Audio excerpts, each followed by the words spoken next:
With Rosetta releasing in just a few weeks, it is going to be a very interesting time for our commoner fans here on the channel, as well as myself, as I try to determine, is Runeblade now one of the most viable classes in commoner? And can it dethrone Ira and Icelander at the top tables of these commoner gold foil events? Let's go ahead and take a look at all of the commons that are released within Rosetta and give a little idea as to what strategies you might be seeing at your next commoner event.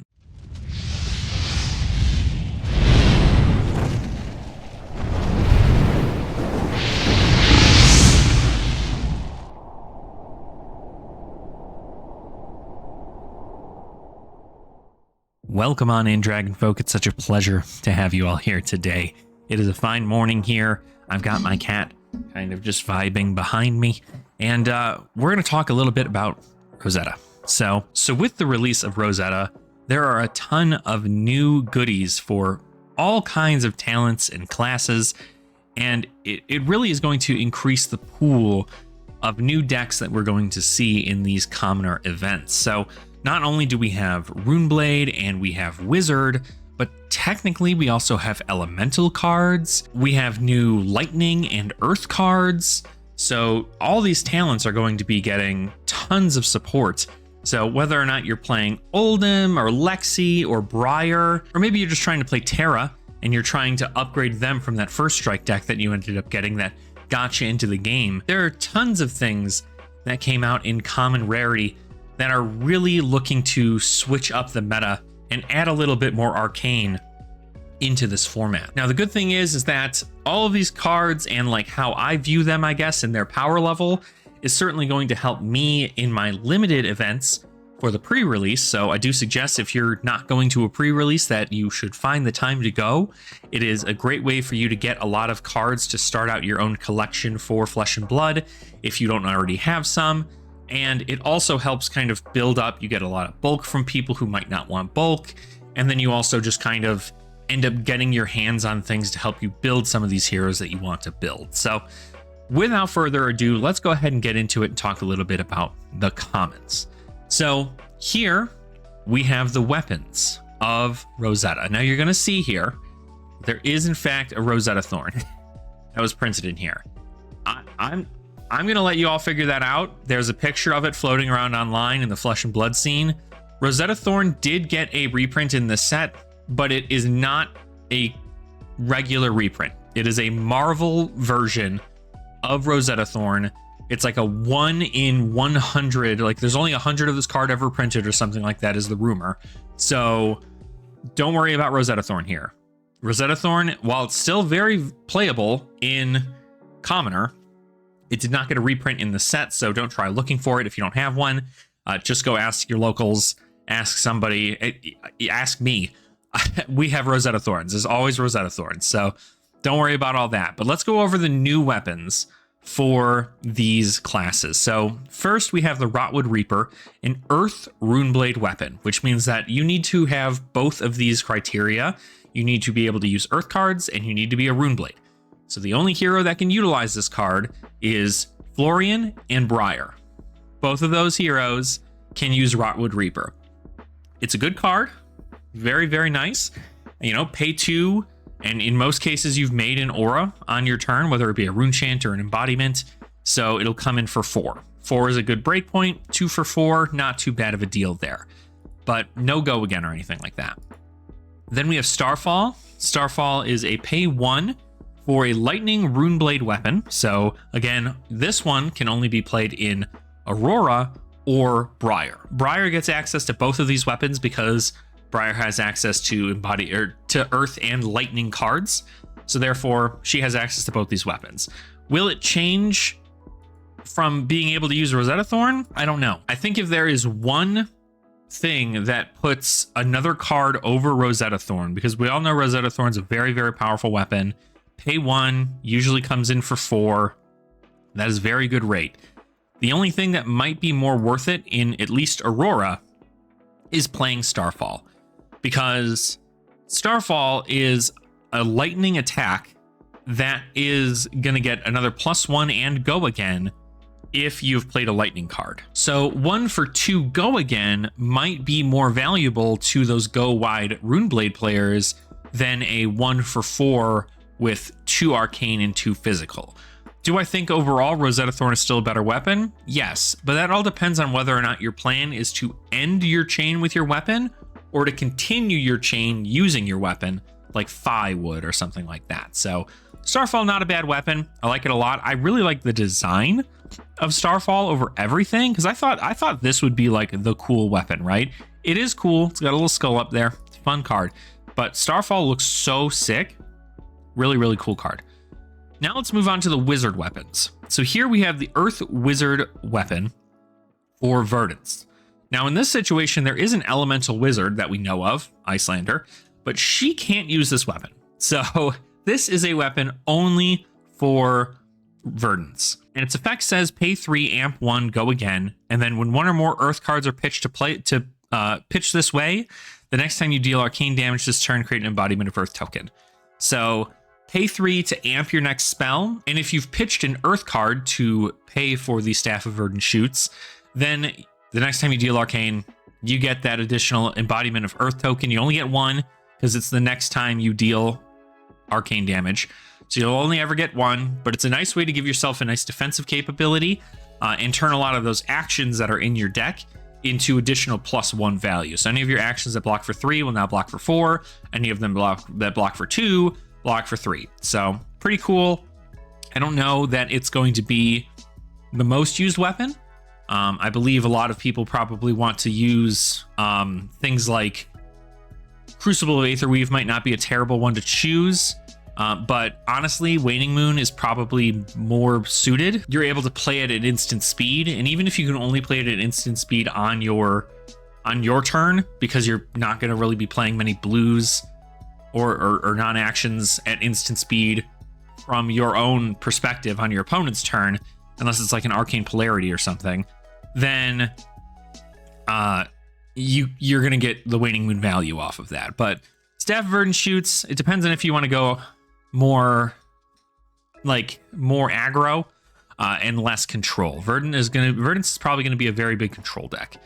And then we have Volzar the Lightning Rod. We've seen this prior, but this is the Acilio's weapon, Lightning Wizard weapon. Again, the only one that can use this card is Acilio. So if you control an aura permanent with sigil in its name, it costs 1 less to activate. So 1 less to activate means that this is free. So as long as you control a sigil, you can activate Volzar's ability for free, which is awesome. But then its ability says that at once per turn instant speed, you can pay that 1 or not pay anything at all to amp X, where X is the number of lightning cards you've played this turn. So the concept for this deck, if you're utilizing this weapon, is as follows, right? Lightning card, have a sigil on board, lightning card, lightning card, lightning card, lightning card, big arcane damage, right? So like if you can get like 3 lightning cards and then like an Aether Quickening or something, have that come in for 6, 7, it'll come in for 7. And then if it deals 4 more, you go again with it. So it's not bad to amp up, and it amps up those really, really big powered arcane spells. But again, you kind of want to make sure you're playing a ton of lightning cards, which makes this more of like an aggro deck than it is a control, mid-range kind of style of deck. You want to play a lot of like 0 cost attack actions or 0 cost actions, and then pump up a really powerful spell, maybe like Comet Storm or something of the sort, to really just plow through your opponent's arcane defenses and deal a lot of damage there. So it is available there, but not the end of the world there. All right, so now let's move on to the commons, right? The commons here are going to be pretty straightforward, right? A lot of these are reprints. A lot of them are downshifted rares. So we're going to just talk real quickly about this. Got 135 cards to go through, so we're going to make sure to be quick. You guys know the tokens generated by whatever hero makes them there for those heroes. Then we have some equipment. 2 new pieces of Earth equipment in common.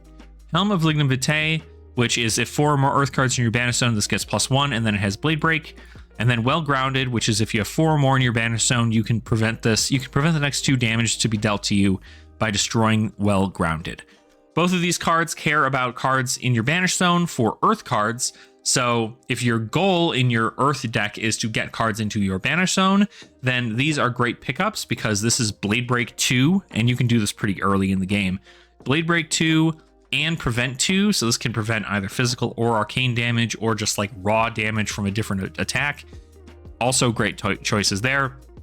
Autumn's Touch, a staple Earth card, especially Autumn's Touch Blue. So this is a card that's probably going to be in your Earth deck regardless.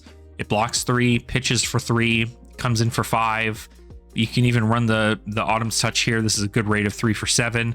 So not too terrible. But now we move into Decompose. So if you guys don't know what Decompose is, this is a keyword that is going to be very specific to heroes that want to do this. More specifically for the Earth heroes that are coming out in Rosetta, Verdance and Florian. So Blossoming Decay says Decompose when this attacks. You may banish 2 Earth cards and an action card from your graveyard. If you do, gain 1 life. Decompose is always looking for 2 Earth cards and an action card. If you have 1 Earth card and 2 action cards in your graveyard, you cannot decompose. So do make sure that if you are trying to kind of get the most value out of this stuff, you can get 3 Earth cards if you happen to have a 3rd Earth card with that is an action card in your Banish Zone. But do remember that that might not make it that you're able to play a Decompose effect on your next turn because you'll be down 1 additional Earth card. So in a way, you want to make sure that it's at an even playing field here. In Commoner, you only need 4 Earth cards in your Banish Zone to turn on both of these heroes. So 4 is kind of the goal. If you can decompose twice successfully, you're in a good place. After that, you don't need to decompose. It's not where, you know, you can, but it's not a specific thing. Decomposing, though, does give you additional effects on the cards themselves. So if you want to decompose, you can. In this instance, you get to gain a life. This would be great in Verdance because you can decompose and then gain 1 life and then deal 1 arcane damage to your opponent. Cadaverous Tilling is a very, very good card in Commoner because you decompose and this is a 3 for 8. It's a 2-card 8 that all you need is to be able to have 2 Earth cards and an action card in your grave and banish them. Very, very good. More specifically, just the reds, right? You know, if you're running the blues, that's fine because this is at least 6. But it's a little bit of extra work. And normally you want your blues to also be able to block 3. And unfortunately, these Earth cards do not block for 3. Next, we have a card that I think is going to probably be a staple in a lot of Earth decks, regardless of, like, it could be Terra, it could be Oldhim, it could be, goodness, it could be Verdance, it could be Florian, it could be Briar. I mean, any of them. This is just a 3 for 7, block 2, but you can discard this to gain 2 life. So it's got a lot of value in a bunch of different things. It technically blocks for 2, which is kind of like protecting 2 life, but gaining 2 life is really good if you're trying to go this Decompose route, because if you are just 1 Earth card short in your graveyard and you pull into a Fruits of the Forest, you can discard that, and then you'll have your target to be able to play your Decompose card. So very valuable. I'd say the blues are probably going to be the most valuable in the deck, but reds are there in case you're trying to deal damage. Strength of 4 Seasons. I think this card is crazy. Like, crazy. But it is simply a block 2, pay 2, and then if there are 4 or more Earth cards in your Banish Zone, this gets +4. So you pay 2 resources, come in for 8 damage. That is, again, a 2-card 8. And in most cases, you're going to be getting this ability because getting 4 or more Earth cards in your Banish Zone is not difficult to do. So the fact this is a common is really, really good. Even the blue coming in for 6, very powerful. And you don't need to decompose to utilize these abilities. This is essentially almost, in a way, Cadaverous Tilling, but it costs 1 resource less and you don't need to decompose. You just need to already have these Earth cards in there. Harvest Season, pretty simplistic card. You go again, and then at the beginning of your action phase, you destroy this and gain 3 life. Great for Verdance, great for, you know, fatigue decks, right? Trying to kind of keep your life totals high. So Oldhim could use things like this. You have Verdance who would like to use things like this. Heck, Florian might even want to use things like this too, because it is an aura.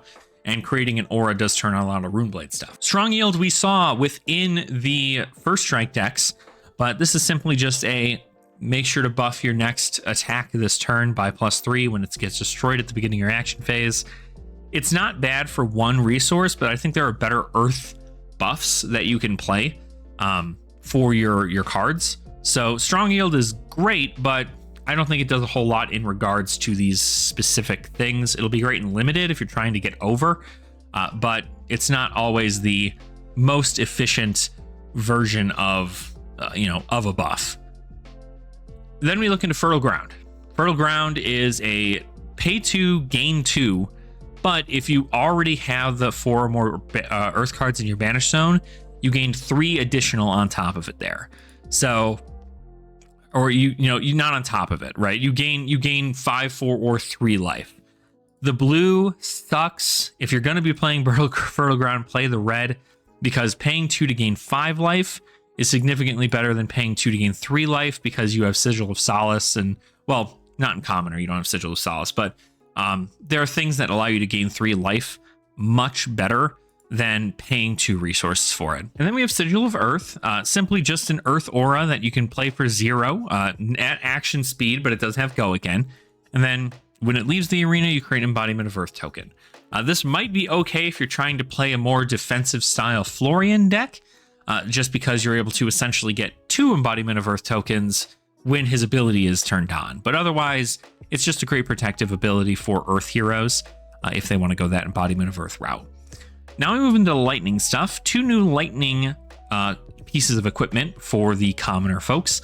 Flash of Brilliance. It's got Blade Break 1, so we're already at Iron Rod Helm status. Good stuff. And then when this defends, you may discard a lightning card if you do return an aura you control to its owner's hand.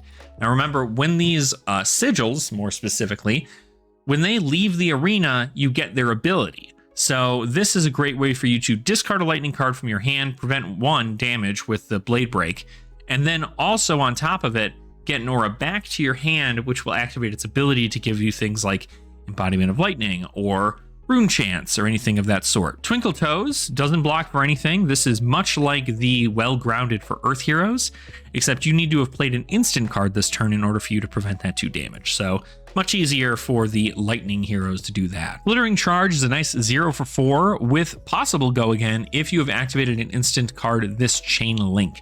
So you have to make sure that you use it when Flittering Charge is still on the attack, because if you do not, then you're not going to be getting that Go Again. So if you play an instant before or after this card resolves, then you are not going to get its ability to get Go Again. So usually you can see this with things like playing like a lunging press or playing some kind of buff that happens at instant speed is usually a pretty good tech for that. Then moving into Fry, we saw this one in the first strike decks. Fry's pretty simple, 0 for 3 Go Again, but it blocks 0.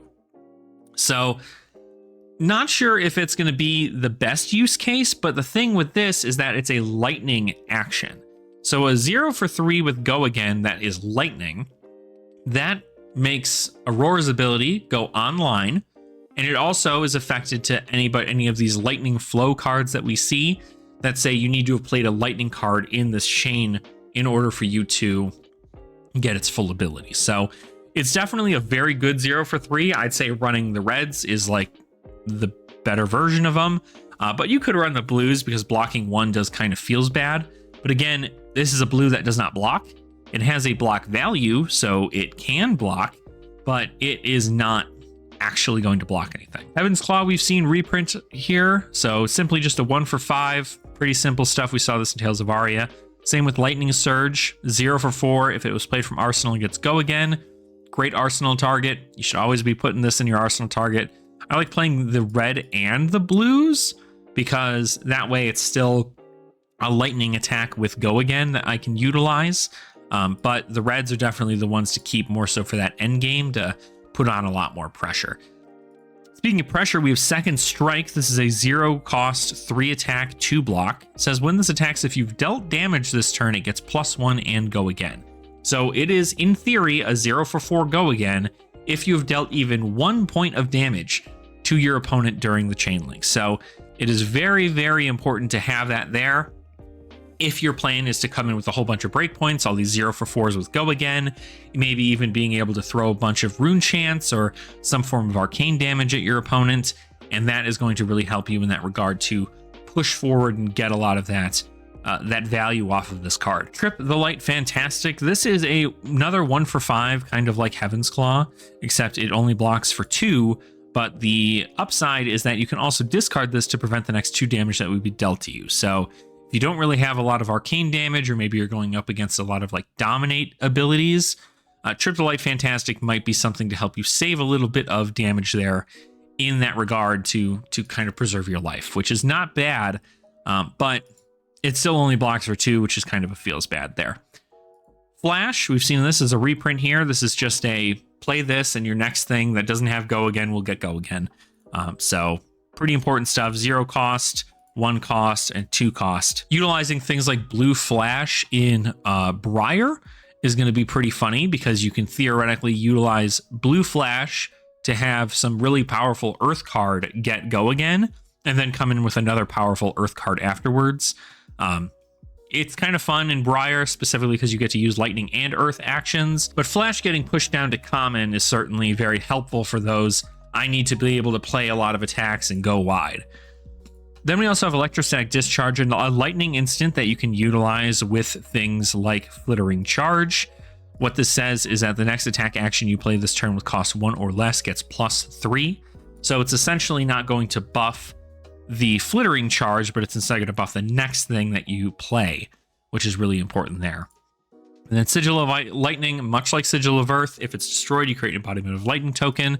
So you can utilize that with cards like Flash of Brilliance, bring this back to your hand, and then guarantee that you start off your turn with a Embodiment of Lightning token to kind of get that go again, if you have to give up those cards for blocking. Next up, we have my favorite part of the commons that have been released in Rosetta, which are the Runeblade cards. So Runeblade's got some new pieces of equipment as well, with Bloodtorn Bodice, which is just destroy this and an aura you control. That could be a rune chant, it could be another aura that you have on the board, and you'll gain 1 resource and go again. So pretty cool stuff when it comes to specifically getting you that additional resource, and then the value of destroying the aura. That is kind of the way you want to play it. It's available for you to use on rune chants, but you want to really maximize the value of destroying an aura and then getting that aura's resources for your turn when you play this. It's a lot more effective than a Blossom of Spring, but if you're just looking for the resource and you don't want to worry about having an aura on board, you know, you can play Blossom of Spring.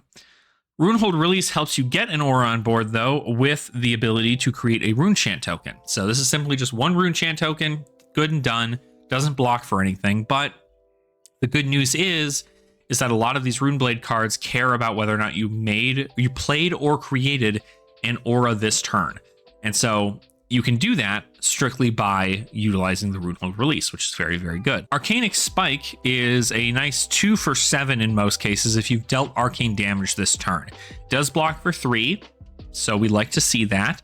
But of course, you do have to deal that arcane damage. In most cases, especially with rune chants, some people will like to get just like 1 through, or maybe like a few of them through, and then only block out a certain amount. So the odds of you doing arcane damage are probably pretty high, because you only need to do a piece of arcane damage. Consuming Volition got a reprint and a downshift into common for Consuming Volition. If you dealt arcane damage this turn, this gets when this hits a hero, they discard a card. Very, very good, because if you can stack a bunch of rune chants and then attack with Consuming Volition, those rune chants have to come through first. Your opponent has to utilize a lot of resources to get rid of this card, and then they can go, okay, cool, I'll just take 4 damage because the on hit now doesn't matter to them. They spend the resources to block out that arcane damage and then just take the hit on Consuming Volition. But if you've dealt arcane damage earlier in the turn, this is already turned on. So now it's rune chants and then also an on-hit ability. So they're taking damage either way. It's either split the damage and prevent the arcane damage so that you don't get hit with something like this, because you don't want to discard a card, or take the rune chants and then just block out this card for its full value. Hit the high notes. One of the better cards to come out of Runeblade here. So cool. This is Shrill. This is just Shrill, but cheaper. So Instead of a 2 for 5 plus 7 if you played or created an aura, now it is a 1 for 4 if you created an aura. This is going to be great for things like Chain, because Chain is going to be able to shackle something like a Shrill or even a Hit the High Notes. So you can come in and you can play a shackle, or you can create a shackle, give Hit the High Notes +2 and go again. So 1 for 6, go again, and then you can use the last 2 resources to come in with a Shrill to come in for 7 more damage. So 13 damage with 2 cards. I like that. That's a lot of value. But you can tie this up with a lot of other things too. But Hit the High Notes overall, super cool. Very, very versatile. It also really helps when you're just utilizing something like a Runehold Release. Let's say you have 2 reds in your hand. You can pop your Runehold Release. You can pitch your red to come in with Hit the High Notes for 6 and 1 rune chant. So you're at least doing it's a 1 card 7. That's kind of wild to me. I guess it's 2 card 7 in a way, right? It's 2 card 7, but I digress. Hocus Pocus, not a bad one to play. It doesn't have go again, so it's a little lackluster. It is a great way to kind of end your turn though, because you do get to create a rune chant. I could see Vincettes possibly playing this, because if this is one of the only things they have in their hand and it's a 0 for 3 that creates a rune chant, it's not terrible. Florian will make 2 rune chants off this, which is really nice. So it also might be something you see in him. Meet and Greet, already a common. This just gets a reprint in here. Very good go again card if you're trying to get arcane damage off. Rune Rager Swarm, if you played or created an aura this turn, this gets go again. So again, it's another super, you can easily just mix up Hocus Pocus, Rune Rager Swarm. You can pop this Runehold Release, come in with a Rune Rager Swarm for 3, give go again, and then come in with a Hocus Pocus for 3, get a rune chant for next turn, and you'll be kind of set and ready to go. So that's a pretty cheap hand to be able to do something like that, especially in Commoner where there's only 20 life. You're presenting, what is that, 7 damage? You know, it's probably going to be easily blocked because they only come in for 3, but you're at least still presenting something to force cards out of your opponent's hand. 2 of my favorite cards now coming up here. Arcane Cussing, also known as Swear Jar. This says you pay 1, it's got go again, and then when you deal or are dealt damage, you destroy this. And then when this leaves the arena during your turn, you create 3 rune chant tokens. So a great way to start this off is if you're trying to apply a ton of pressure right then and there, you play Arcane Cussing just to start it off, right? Then your opponent is going to want to block everything that's coming in at that time, because if they don't, then they're going to get hit with, or you're going to be able to make 3 rune chant tokens off the Arcane Cussing. Now, the yellow and the blue only make 2 or 1 respectively, so that's all based up to you. I would just worry about playing the reds if you're trying to create a bunch of rune chant tokens. But the good news is that you also have cards like Deadwood Dirge. Deadwood Dirge says for 0, you can destroy an aura you control, and if you do, create 3 rune chant tokens. So being able to do something like that is huge, because you can destroy Arcane Cussing, that is an aura, and you can destroy Arcane Cussing with Deadwood Dirge and create 6 rune chant tokens, 8 if you are playing Florian, and then you'll also get another rune chant token off of Viserai in this regard. So you can have 7 on Viserai, 8 on Florian, or 6 just regularly. That's super good for Vincent. That's super good for any hero who cares about rune chants. This is kind of the way to go there. You can also destroy a rune chant and replace it with 3 rune chants. Very good in that regard. But overall, it's super great. You're able to kind of really add on a lot of extra stuff. So imagine for 1 resource and 2 cards, you can play Arcane Cussing, Deadwood Dirge, destroy both of those, get 8 rune chants on Florian, and then come in with a Shrill of Skullform for 7. That's a lot of damage coming from just 1 hero, right? I mean, what is that? 15 damage? And like, then you have heroes like Vincent who can utilize Runegate cards, and it's something to add on top of Chain's very big go wide abilities. I'd say if you're going to try it in Commoner, just the reds is probably okay for both of these. Although a yellow Deadwood Dirge might not be a bad choice either, because that way you can still destroy a rune chant and replace it with 2 rune chants. So still a net positive. Oath of the Arknight also got a reprint and a downshift in this set. So now Runeblades have more things to work with. They have another action that they're able to play that is valuable to their game plan. So Viserai now has another non-attack action that they can play to then get themselves that setup for the rune chant creation. This also creates a rune chant and gives your next Runeblade attack this turn +3. That includes your weapon. So Rosetta Thorn can come in for additional +3. You can have Nebula Blade come in for additional +3. And in this case, it would come in for like 7.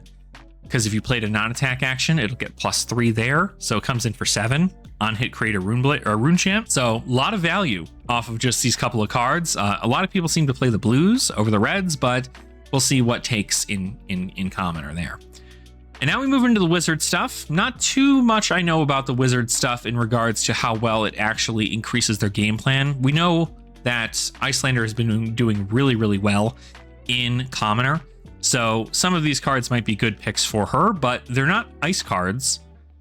So they're probably not going to see too much play.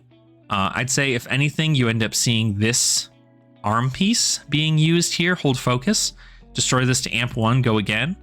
So might see play for Icelander, but overall you're probably not going to see too much.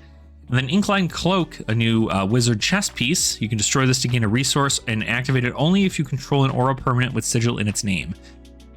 If you're playing Icelander, you're still going to play Spellfire Cloak. Spellfire Cloak. But this is mainly just if you're playing a sigil build to get a free resource, that's not bad. But that depends if you want your stuff to go at instant speed or if you want it to go at action speed.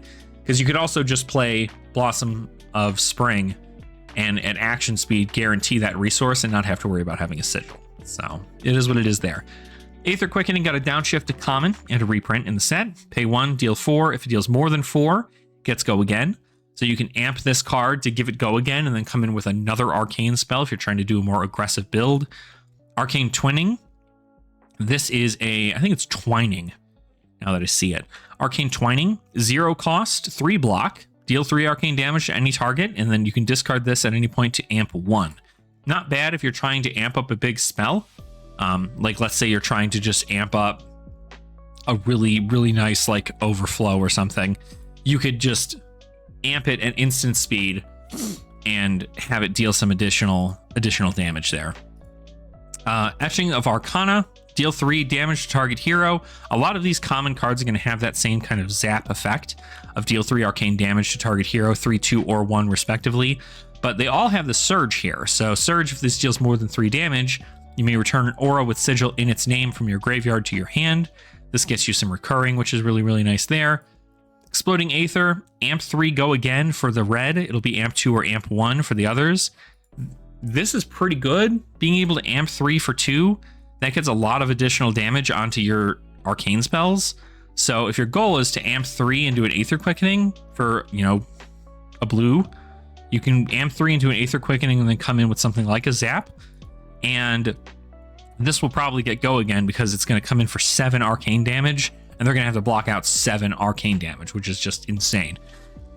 Open the Floodgates, pay 2. If it deals more than 3 damage, you draw 2 cards. Very valuable in commoner, I would say, but there's not a lot of instant speed stuff happening at the commoner level. So Open the Floodgates is not exactly something that I would imagine is a great choice for the deck, because not only do you have to deal 3 arcane, not only do you just deal 3 arcane for 2 damage, a zap that costs more, but it's at a surge ability where it has to deal more than 3 to draw 2 cards. So if you amp it for 1, it comes in for 4, but if you just AB 1 and take 3, then you don't get the effect. So I think it's easy to get around Surge, but I might just be overthinking it. Overflow the Aetherwell, this is another really nice common. Deal 3 arcane damage to target hero. If it deals more than 3, gain 2 resources.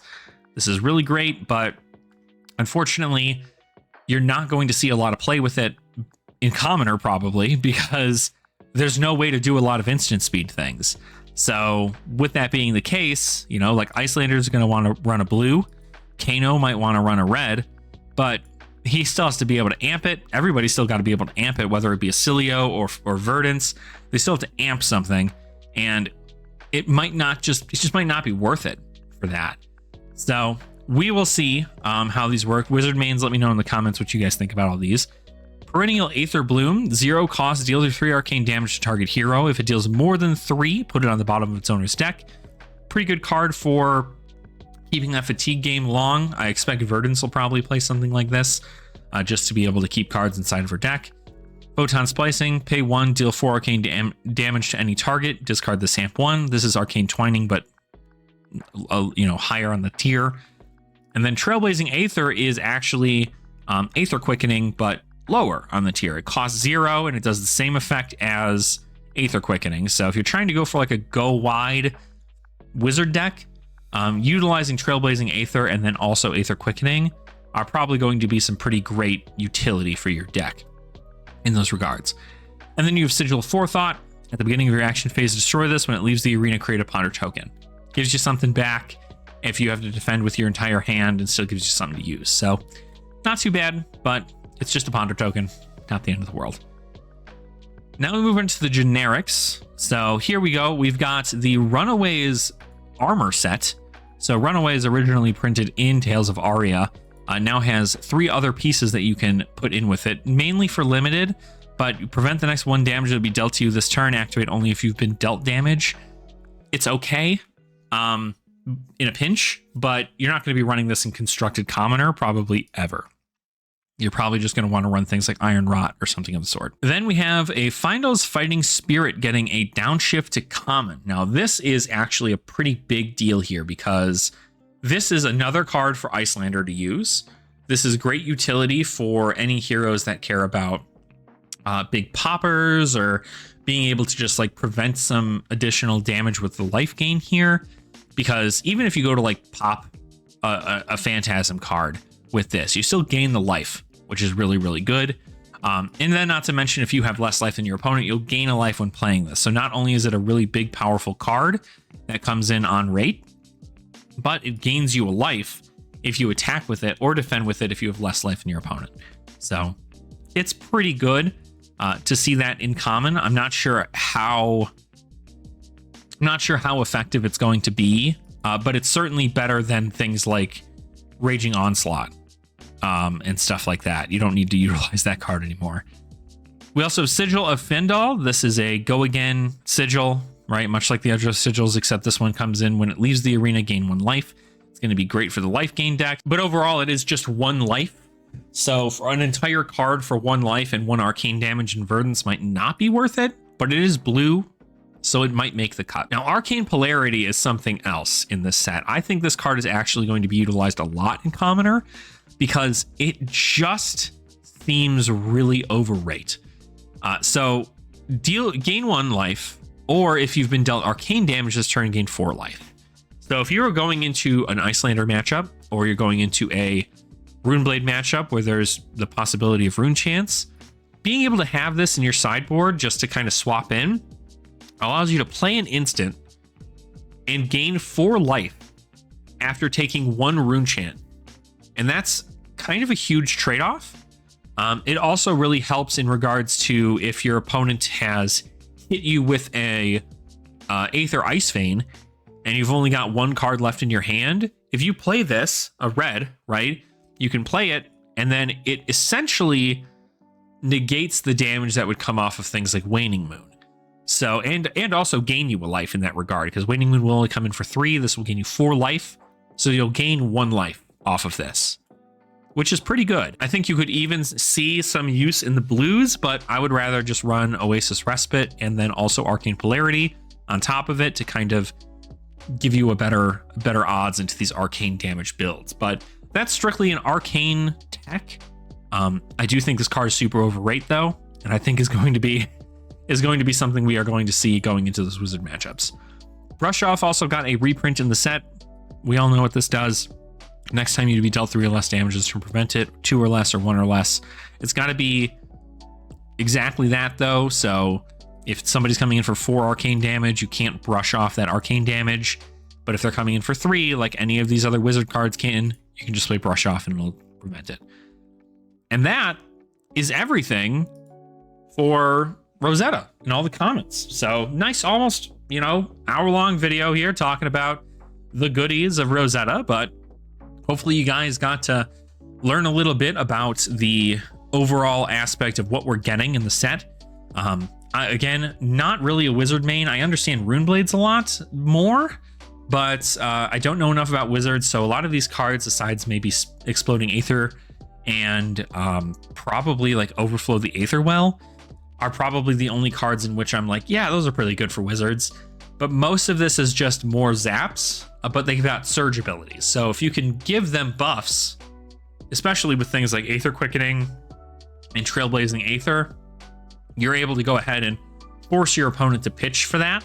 So that way you have an easier time blocking out their attacks and then coming in for more damage later. The good news is that with these new cards, a lot of times you might even be seeing heroes like Acilio or Kano or even Verdance playing as more of that battle mage style that you see with Icelander, putting in attack actions and, making sure that they're kind of doing that nice mix of arcane and then regular physical damage, almost like a Runeblade, but a lot less like, I don't know how to really explain it. A lot more like arcane damage on cards instead of creating tokens.